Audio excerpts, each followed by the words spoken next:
When Ronan first assigned our My Hero project, the first person that I thought of was Bruce Lee. But unfortunately, Ronan didn't like that idea. He wanted us to do it on somebody local. So then my second choice was, well, my second thought was my dad. And I was like, oh, that'll be great. You know, that's local enough. I mean, he's immediate family. So I've always been interested in his life story. It's an interesting story anyway. I've always wanted to know more, so, you know, why not? That works, right? Except that, no, he is in North Carolina because he works in the film industry, and wherever he's shooting is where he's living at the time. I was like, oh no, what do I do? But I thought, oh, you know, Mac, you'll figure it out. And then I figured it out. So let's get started. My father is Morgan Shands Gwines. He was born in the very neo-Mexican state of New Mexico on July 26, 1967, in the Eastern New Mexico Medical Center in Roswell.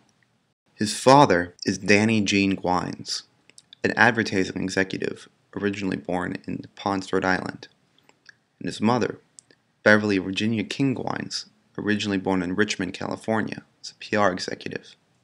He has one sister, Demi Jean Gwines Moore, born November 11th, 1962.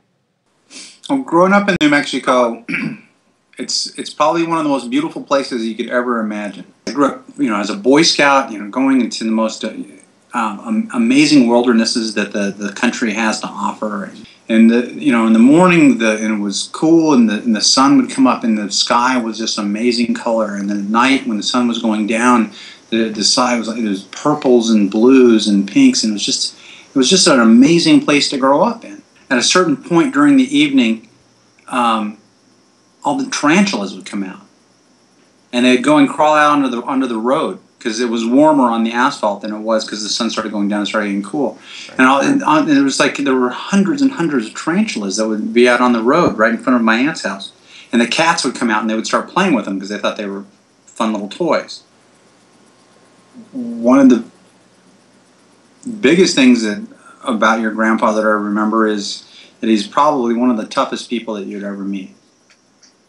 You know, he was only 5'9", but he wasn't afraid of anything. Nothing scared him, and that was one of the things that I remember the most and admire the most about him. You know, my mom too. My mom was the most beautiful woman I'd ever seen when I was growing up, and I adored your grandma. She was, you know, she's crazy as a loon, but she was an amazing woman. All right, so as far as your Aunt Demi was concerned, and because she's 5 years older than me, I was her little brother, and I was a hindrance, and she didn't want to be home. You know, like your grandma would say, you know, to her, like she would say, "I want to go to the mall," and my mom, my mom, your grandma would say, "Well, take Morgan with you," and she's like, "Oh, I don't want to. I'm going to be with my friends," that kind of thing. So right. I was always a pain in the butt for her. If you wanted to compare and contrast your Aunt Demi and me, yeah. I would say that she was evil and I was perfect. What are you laughing at? My father moved often as a child.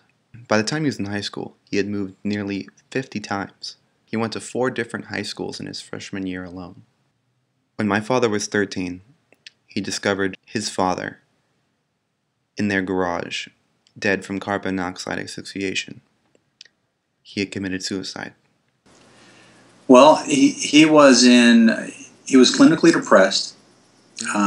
He'd been suffering from depression since he was a little boy. Since he was 13 is when he was actually diagnosed with it.